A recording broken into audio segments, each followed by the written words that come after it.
Great, so I'm filming this again because apparently I deleted it. Ugh. So welcome to my personal channel, Gen Z Elder Life. I just wanted to talk about the fact that I'm going bald. Yeah, well, I'm not going bald anymore, but I was. Nice. And that was thanks to Minoxidil. Yay for Minoxidil. I literally hate you and I wish I'd never touched you. Essentially, 3 months ago, I started using topical Minoxidil from a dermatological supplier in the UK. If you know Skin and Me, it's their offshoot Hair and Me.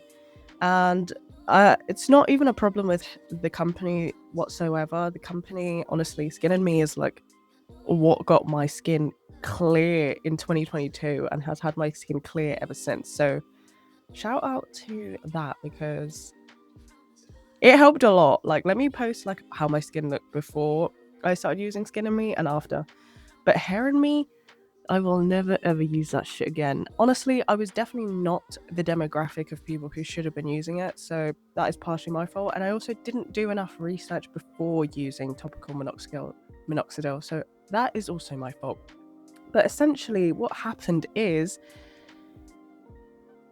Minoxidil makes your hair fall out first before it grows back. So that's number one. If you didn't know that and you've been thinking about using Minoxidil, that's the first thing you should know. Your hair is going to fall out first. I'm deciding to fuck your life up. Rick, bro, I'm gonna fuck your life up. And for me, this was my first mistake because I only had 2 very small bald patches that were not caused by alopecia. They weren't caused by genetic reasons. It was purely from tension, from me pulling my hair too tightly in certain styles. So I had a little bald patch like here, and you can't even see it because my hair has grown back because I didn't have any alopecia or genetic reasons. I shouldn't have even used this shit. Ugh. I had another really, really small bald patch on the side of my head here, and you couldn't see either of these. But my stupid ass decided, you know what, I'm going to use it on the whole front of my hairline because I just want to see, like, what will happen. Surprise, motherfucker! Bearing in mind I didn't know that it makes your hair fall out first. So yeah, I look like a fucking clown. I look like Pennywise. I look like Jeff Bezos and Elon Musk before they got their hair transplants. Well, Jeff Bezos didn't get a hair transplant, but you know what the fuck I'm talking about. So yeah, started going bald like a month or 2 months in to the treatment. This is the 3rd month, by the way. I've quit. From this day, I'm not using that shit anymore. And yeah. So I was like, fine, whatever. It makes your hair fall out before it makes your hair grow back thicker. Cool, whatever. I'll take the L. Plus, I wear a wig anyway, so it's fine. But then my eyebrows got thicker. Now, I'm not mad about this side effect because I wanted thicker eyebrows for quite a while. And honestly, the tails were always really thin because in the early 2000s, not even the early 2000s, like the 2010s, 2014 type era, I was plucking off the ends and I was drawing them back on higher. So ever since then, the tail end of my eyebrows has always been thin.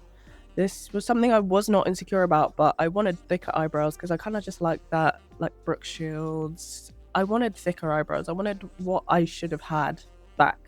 So I was really pleased to see that my eyebrows had grown back thicker, but the only thing is, they've come back curly, which is like, I don't fuck with that. Oh my god, what is that? Oh my god, what is that? But that's something I will deal with later once I've dealt with the most important thing that's happened to me.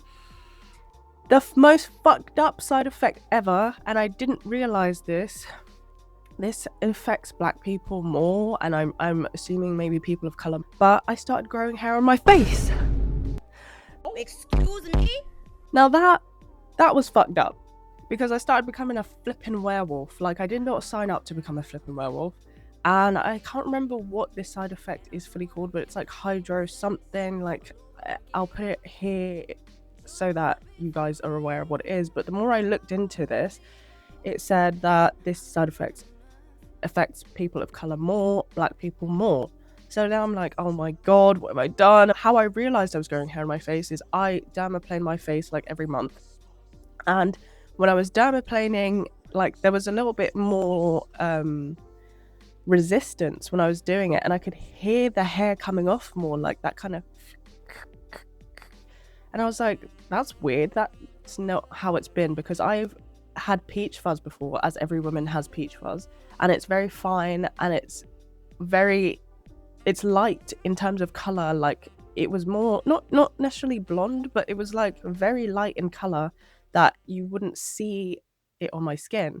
So now I'm like, wait, the hair's darker. It wasn't so thick and dark that somebody who was facing me could see it. It's something that I could see, and obviously you get real close and personal to your face.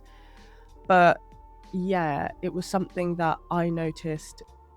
But also a few days later, because I didn't think anything of it, I put my lips together and I'm like, oh, I can feel something spiky. And I'm like, what the hell is going on? So I take a closer look and I'm growing hair on my fucking face like a flipping werewolf.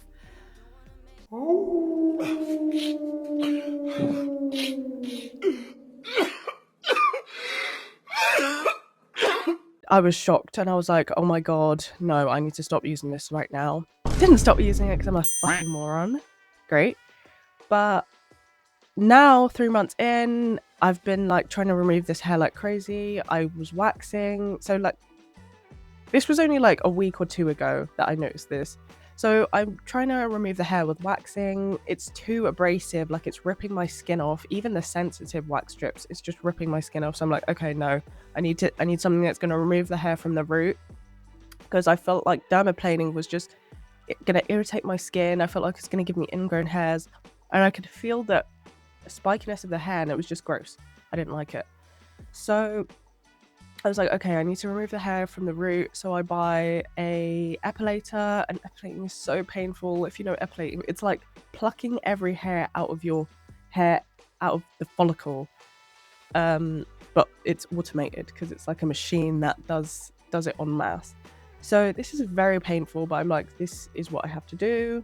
To be fair, the hair isn't as thick as I thought it was. I think just seeing that it was no longer peach fuzz, but now it's like a little bit darker and a little bit tiny bit thicker, that freaked me out. So I went on the offensive. But the epilator was good, but what caused my third mistake was the threading machine. So I bought an automatic threading machine, and that's where this fucking side effect comes in. You see that? I've got the itchiest, most disgusting rash on my neck and on my face, because my hair was growing to the point where my eyebrows and my freaking hairline were trying to connect, right? So I couldn't get the epilator in there because it was just a bit too wide. So I was like, okay, I'll use the threading machine so I can thread the parts of my hairline so that I'm not growing hair on my forehead and my eyebrows and my hairline don't connect. I also used that on my neck because I thought that would be the faster way of removing hair on my neck. Again, this wasn't very thick. It was like just slightly thicker than the peach fuzz I would had. But I didn't have peach fuzz on my neck before, so that's what was pissing me off. So I was like, okay, I'm going to remove that. And so it's led to this. This has been hell. And it just looks disgusting. I'm going to post a picture of what my skin looked like before. Like, let's say before I was on Skin and Me, after Skin and Me, amazing, so clear. It was like literally glass skin. My skin was amazing. Like, I'd get compliments on my skin all the time. And then some pictures of how dry and flaky and messed up my skin got, and now it's just in this state. And yeah, so right now I'm trying a lot of different things. Like, initially I was trying benzo peroxide because I was like, okay, maybe that'll kill any bacteria. My skin was just not having it. So now I'm trying hydrocortisone. I'm going to see what that can do because that is a active and mild steroid. So I'm hoping it can kill whatever the hell is going on here and get me back to a normal state of being. because I have to go to Japan in 3 weeks. So I have 3 weeks to resolve this. Otherwise, I'm going to be looking like a gross... just going to be looking gross!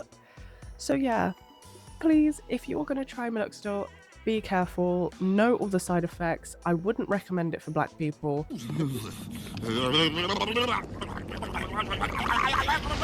What did you say, nigga? And yeah, I may have to do laser hair removal if this continues.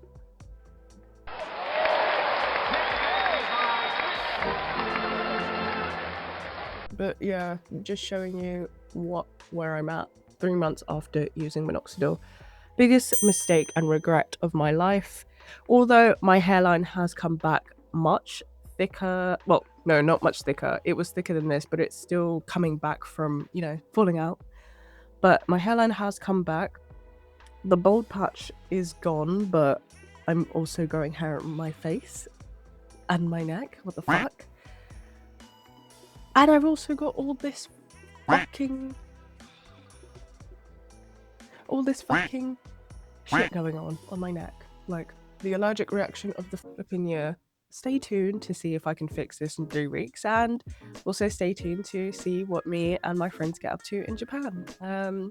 Yeah, like, subscribe, get those notifications on so you can see my continuous suffering. And yeah, I will be back with many videos on many different things, including my now skin journey. Yeah.